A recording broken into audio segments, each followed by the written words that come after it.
Today let's look at something we call function closures in JavaScript. Function closures is a very interesting stuff in JavaScript that is highly used. Mostly as far as something like encapsulation is concerned, when we want to maintain states between different functions, bearing in mind something like in JavaScript there is something we call first order citizen. This is the ability to return a function, maybe to pass a function through another function as a parameter. Now, in such scenario, closures help us to maintain the state of the function, and we can maybe look at that on from via code. They are also good in event listeners and maybe implementing callbacks. Maybe if we do a try, if we see how that one is done through a code, I define function outer function. Let me use camel casing. Function outer function. This one, I'm going to define a variable inside this function called counter is equals to 0. Then I'm going to define another function called inside the function.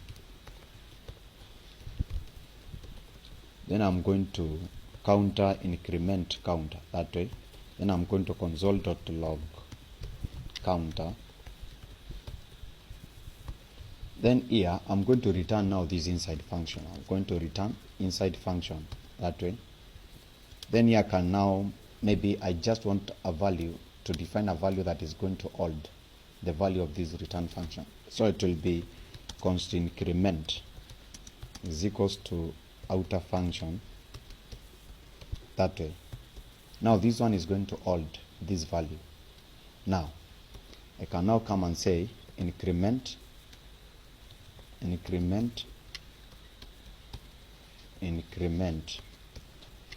then maybe I just, instead of doing a lot of copying, I can just do that. Then I can now come and say node. I renamed it, maybe let me just rename it properly, something like closure.js that way. Then I can maybe node closure or JS, and see it has been executed. Now this is how closure works. You see something like this. You see this function inside it has called a member of the function which is outside. Now this is just the basic implementation of closures. Maybe if you look about and you look at on how these closures can be used, maybe to maintain states between different functions. You can maybe define a function called the function greeting, maybe function greeting. Then this one is going to take a name of the person who is going to be greeted. Then we want to return another function, return function. We want to return another function that is going to take a message. Now this function is going to console, maybe console.log maybe message, then the person who is being greeted name that way. Then we can now come here and say const maybe greeting. Const greeting is equals to maybe greeting. Const greeting is equals to greeting. Then this greeting we give him maybe a name, we call him Dennis. Then we can now say greeting, and now you put the message, say good morning, something like good morning that way. Good morning. Then I can just copy this one down here and I say good evening.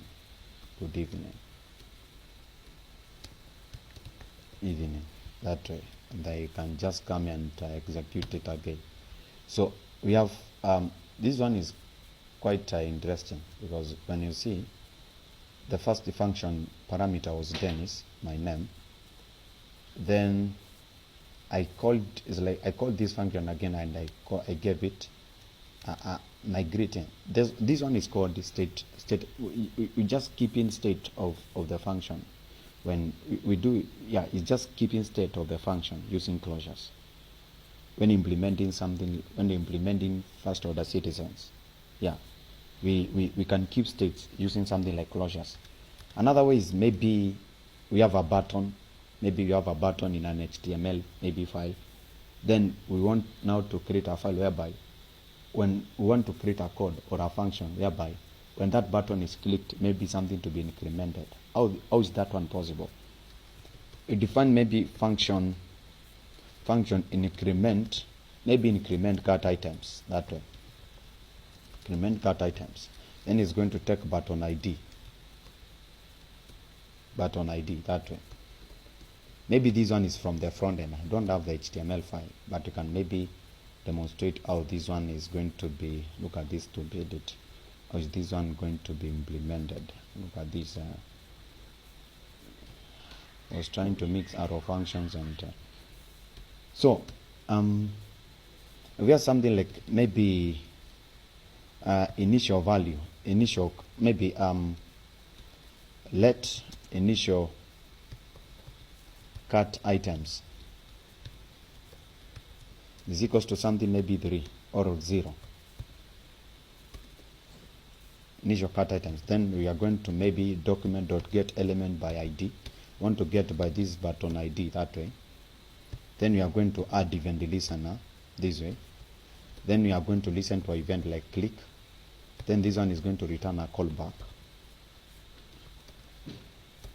This callback is going to take this value and instantiate it that way, and then is now going to console.log.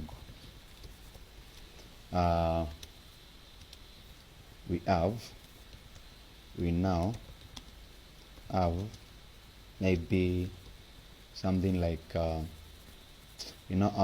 initial cut items, and maybe I can just rename this one to a more cut items.